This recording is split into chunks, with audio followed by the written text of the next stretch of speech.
Bismillahirrahmanirrahim. Assalamualaikum warahmatullahi wabarakatuh. Salam sejahtera dan salam sehat selalu untuk para mahasiswa sekalian. Tibalah saatnya kita pada pertemuan yang terakhir, pertemuan kelima untuk manajemen mata kuliah manajemen kinerja dengan topik bahasan menyangkut masalah isu-isu terkait dengan sistem manajemen kinerja. Secara pribadi saya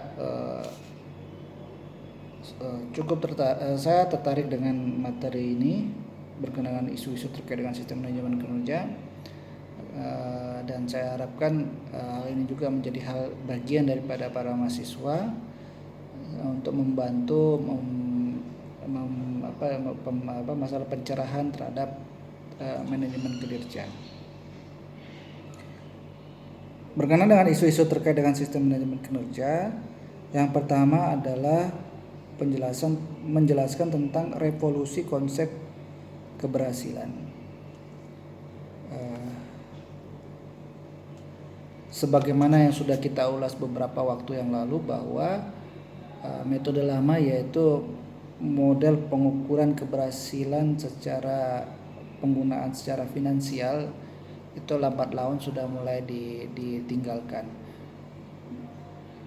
Kemudian ada juga dorongan para manajer untuk bisa mengembangkan suatu model ya yang lebih untuk melakukan pengukuran keberhasilan sebagaimana yang dilaksanakan menggunakan metode dengan penggunaan secara finansial, yaitu bagaimana mengukur secara kerangka jangka pendek maupun jangka panjang.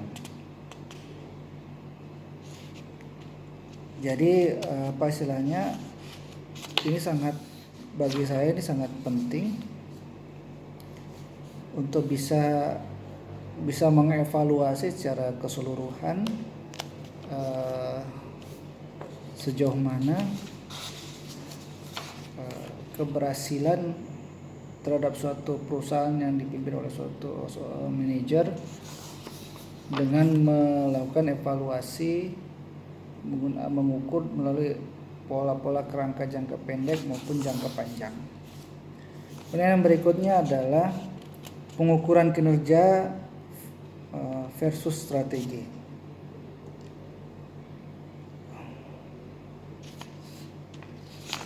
Saudara-saudara sekalian, bahwa tidak mudah bagi suatu perusahaan di dalam mengembangkan model pengukuran kinerja organisasi.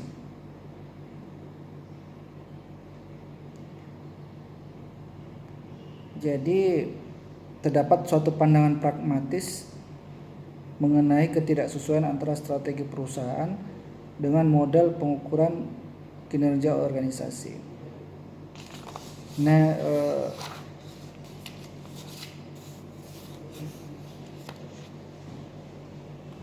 konsep pengukuran kinerja tradisional yang mengandalkan ukuran finansial tidak sepenuhnya diikuti karena tidak sejalan dengan strategi perusahaan. Nah, itu kita sepakat ya. Namun ada hal yang perlu menjadi pertimbangan di sini, yaitu di dalam melakukan menilai kinerja, yaitu sejauh mana perusahaan bisa berhasil di dalam mengelola budaya perusahaan. Kita ketahui bersama bahwa di Indonesia sendiri itu banyak ragam atau macam budaya. Nah, apabila di suatu perusahaan ada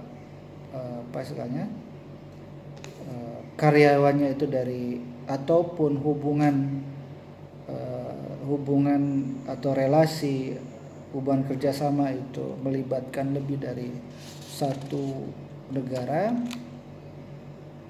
bilateral atau multilateral, maka permasalahan budaya menjadi hal yang patut diperhitungkan, karena sedikit tidaknya itu dapat mempengaruhi daripada hubungan atau keterikatan antara satu dan lainnya. Kemudian yang berikutnya adalah agenda sosial, bahwa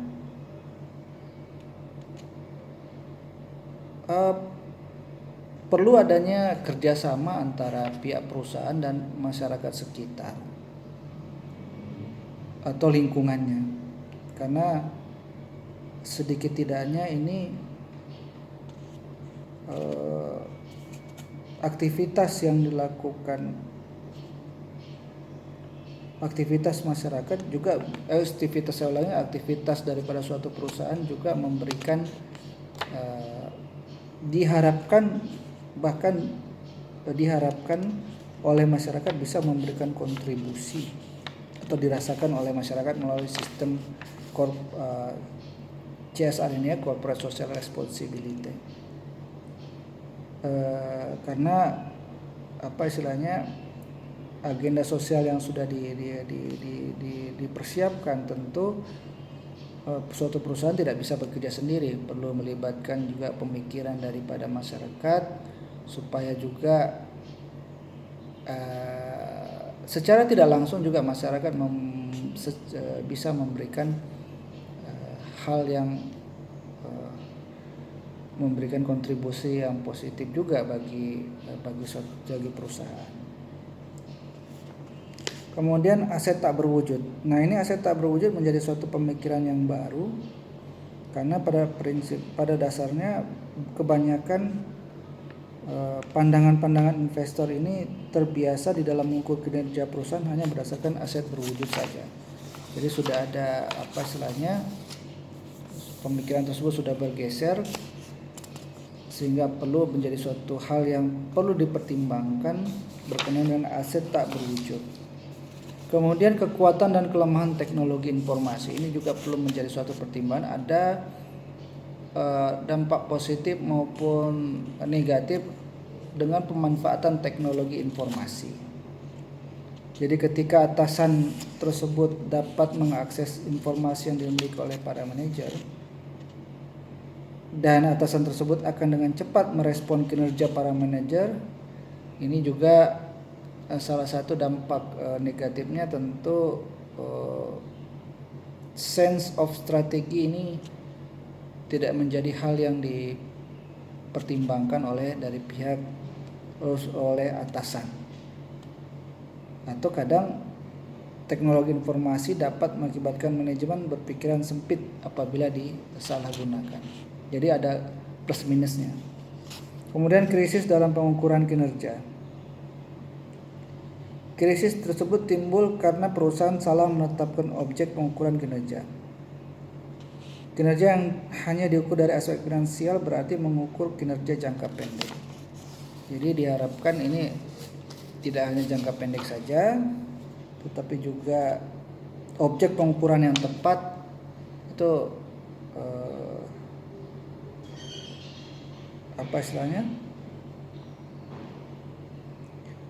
harus bisa menjadi suatu pertimbangan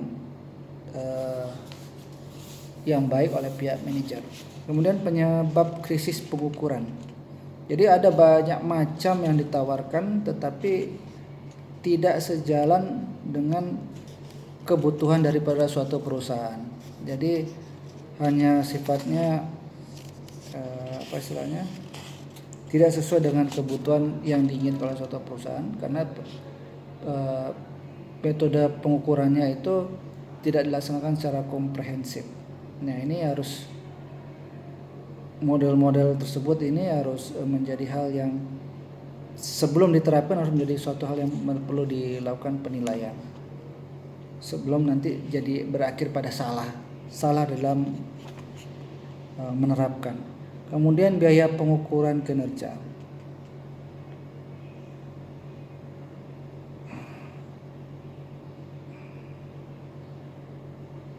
Kecenderungan adanya penambahan alat ukur kinerja dan untuk mengganti alat ukur kinerja yang usang itu kadang tidak menjadi perhatian oleh perusahaan.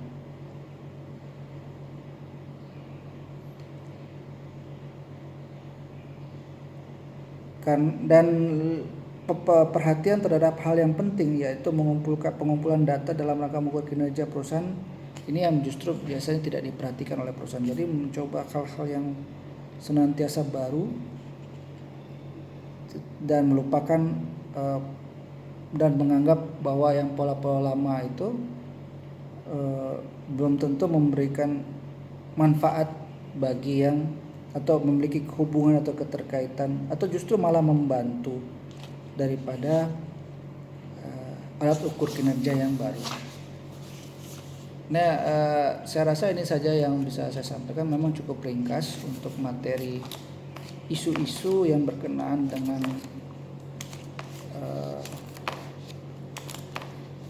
terkait dengan sistem manajemen kinerja.